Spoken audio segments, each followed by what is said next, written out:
ನಮಸ್ಕಾರ ಎಲ್ರಿಗೂ ರಿತು ಲಾಗ್ಸ್ಗೆ ಸ್ವಾಗತ. ಗುರುವಾರ ಬೆಳಗ್ಗಿನಿಂದ ಲಾಗ್ನ ಸ್ಟಾರ್ಟ್ ಮಾಡ್ತಾ ಇದ್ದೀನಿ.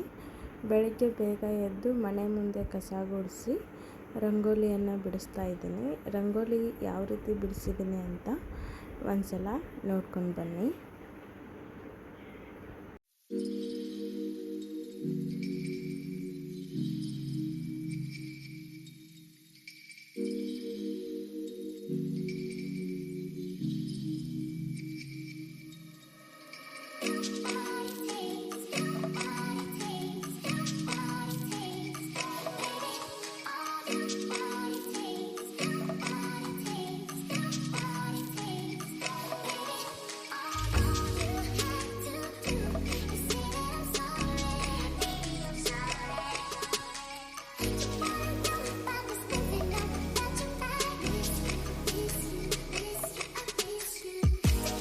ಬೆಳಗ್ಗೆ ಟಿಫಿನಿಗೆ ಬೆಳ್ಳುಳ್ಳಿ ರೈಸನ್ನು ಮಾಡಿಕೊಂಡೆ.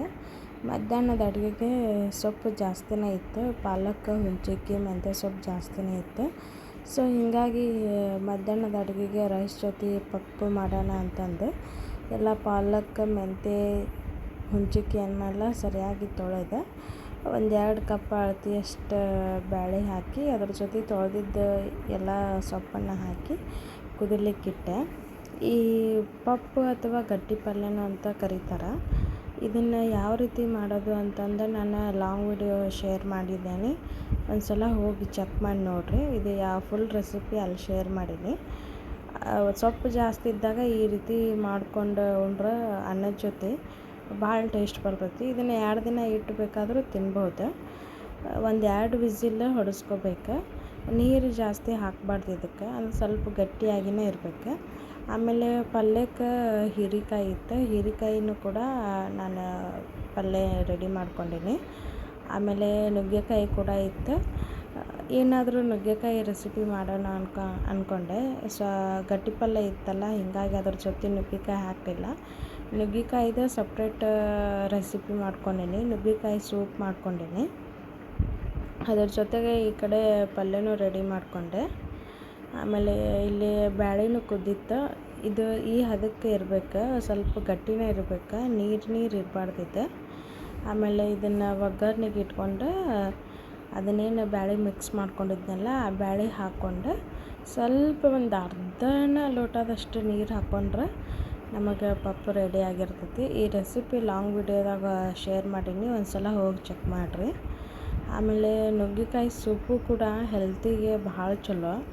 ಈ ಸಣ್ಣ ಮಕ್ಕಳಿಗೆ ಜ್ವರ ಬಂದಾಗತ್ತಿ ಭಾಳ ಅಂದ್ರೆ ಭಾಳ ಚಲೋ ಇದೆ.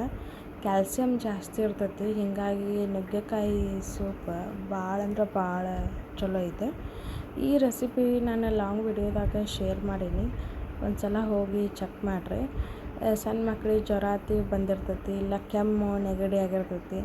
ಕೆಮ್ಮು ನೆಗಡಿ ಆದಾಗ ಬಿಕಾಸ್ ನಾನಿಲ್ಲಿ ಲವಂಗ ಮತ್ತು ಮೆಣಸನ್ನು ಆ್ಯಡ್ ಮಾಡೀನಲ್ಲ, ಕೆಮ್ಮು ನೆಗಡಿಗೂ ಕೂಡ ಈ ಸೂಪ್ ಭಾಳ ಚಲೋ ಅನ್ಬೋದು. ಈ ಸೂಪ್ ರೆಸಿಪಿ ಒಂದು ಸಲ ಹೋಗಿ ಚೆಕ್ ಮಾಡಿ ನೋಡಿರಿ. ಈ ಆರೋಗ್ಯಕರವಾದಂಥ ಸೂಪನ್ನು ನೀವು ಮನೆಯೊಳಗೆ ಟ್ರೈ ಮಾಡಿ ನೋಡಿರಿ. ಇವೆರಡು ರೆಸಿಪಿ ಲಾಂಗ್ ವಿಡಿಯೋದಾಗ ಶೇರ್ ಮಾಡೀನಿ, ಒಂದು ಸಲ ಹೋಗಿ ಚೆಕ್ ಮಾಡಿ ನೀವು ಕೂಡ ಟ್ರೈ ಮಾಡಿ ನೋಡಿರಿ. ಈ ಹೊಸ ಚಾನಲ್ಗೆ ನೀವೆಲ್ಲರೂ ಸಪೋರ್ಟ್ ಮಾಡಿರಿ, ಶೇರ್ ಮಾಡಿ, ಸಬ್ಸ್ಕ್ರೈಬ್ ಮಾಡಿರಿ. ಈ ರೆಸಿಪಿ ಕೂಡ ನೀವು ಟ್ರೈ ಮಾಡಿ ನೋಡಿರಿ, ಚೆನ್ನಾಗಿ ಬರ್ತೈತಿ. ಗಟ್ಟಿ ಪಲ್ಯ ಅಂತೂ ಭಾಳ ರುಚಿ ಆಗ್ತೈತಿ. ಲೈಕ್ಸ್ ಮಾಡಿರಿ. Thank you.